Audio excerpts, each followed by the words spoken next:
앞서 선택적 정의냐, 그러니까 검찰의 또는 조국 전 장관의 내로남불이었냐 이 얘기가 있었는데 그 두 개를 나눠서 판단을 해보겠습니다. 조국 전 장관의 그러면 먼저 내로남불이었냐?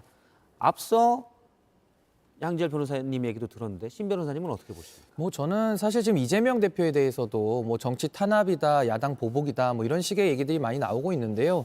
과거에 정경심 교수의 대법원 확정 판결이 나왔음에도 불구하고 민주당의 많은 그 대선 후보들이 대법원의 판결이 잘못됐다라는 그런 입장까지도 내기도 했었습니다. 그래서 저는 그런 식으로 접근해서 안 될 것 같고 단적인 예가 지금 조국 전 장관의 혐의가 굉장히 많다고 말씀드리지 않았습니까?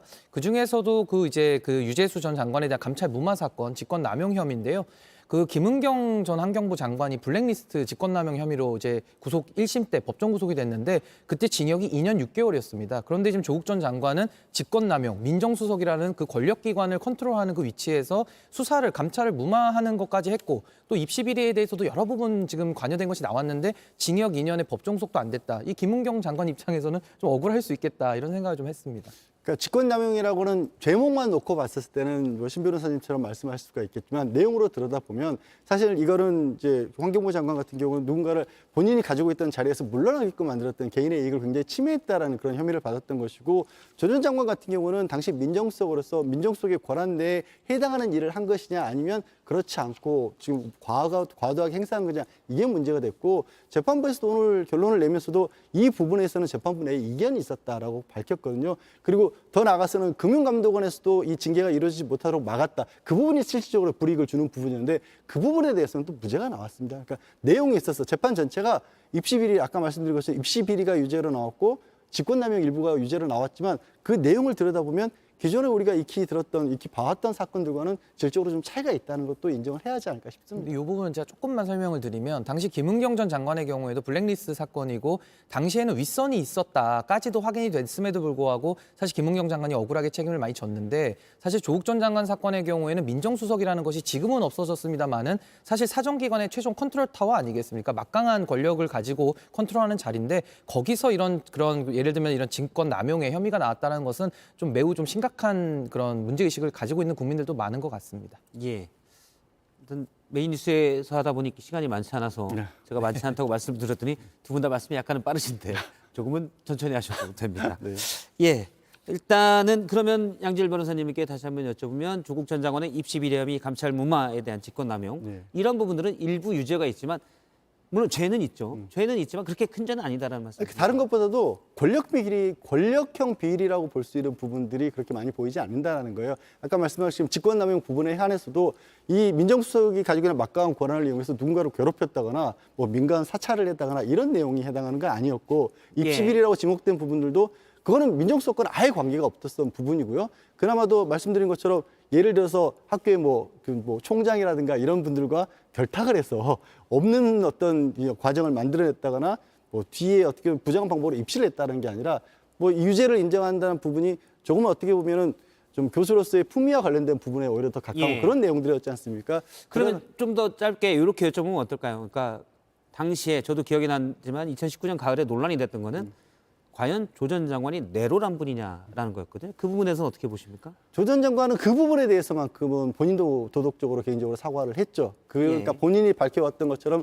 엄격함을 강조했었는데 거기에 국민들의 눈높이에 맞지 않게끔 행동했던 부분들이 있다는 건 본인도 인정을 하셨습니다. 알겠습니다. 그 부분은 뭐 신인규 변호사님은 당연히 그렇다라고 얘기하실 거기 때문에 따로 묻진 않고요.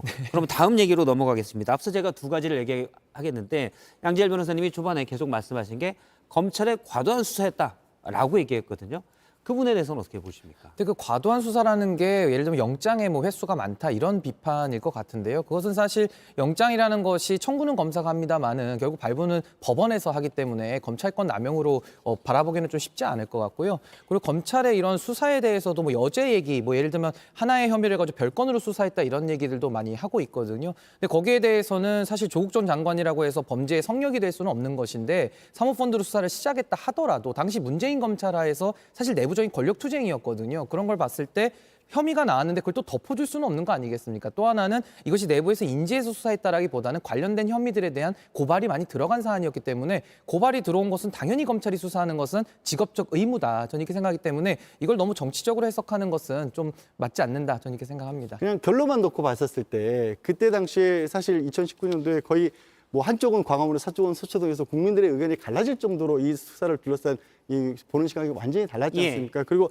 압수수색 과정에서도 영장의 개수와 상관없이 70회 가까이 압수수색을 이루어졌다라는 거였잖아요.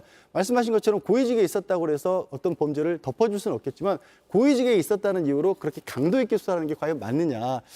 형사처벌하는데 이 수사라고 하는 건 사실은 질병이 있다고 한다면 그 질병을 찾아내기 위해서 촉진이라든가 뭐 건강 이렇게 청진기를 들인다든가 이런 것들이 많이 있는데 비유가 좀 그렇지만 처음부터 수술하다시피 모든 걸 갈라본 다음에 그 안에서 이 부분에 뭔가 문제가 있다라고 결국 유죄까지 가는데 그 과정이 너무 가혹했다라면 유죄가 몇 개 나왔다는 이유로 그 모든 것이 다 정당하다고 볼 수 있을까? 그리고 또 말씀하신 것처럼 그 부분이 하필이면 당시에 검찰 개혁을 이끌다시피 했던 인물이었기 때문에 오히려 검찰로서는 더 좀 신중하다고 할까 그런 모습을 보였어야 되는데 그렇지 않았다가도 볼 수 있는 게 결과에서 나온다라고 저는 봅니다. 오늘 재판 그러면 결과에서. 당시의 수사는 일부 검찰 개혁에 대한 검찰의 저항이 들어가 있다라고 보시는 건가요? 그렇게 볼 수 있는 게 오늘 재판의 결론으로 결과적으로는 그렇게 볼 수밖에 없지 않을까 싶습니다. 근데 저는 과거에도 하나회를 YS 대통령이 청산을 하지 않았습니까? 그 정권의 실력이라고 저는 보는데요.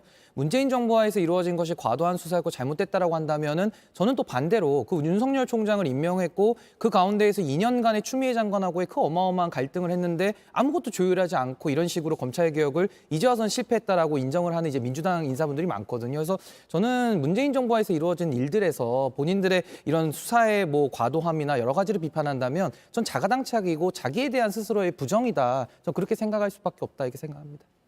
예, 알겠습니다.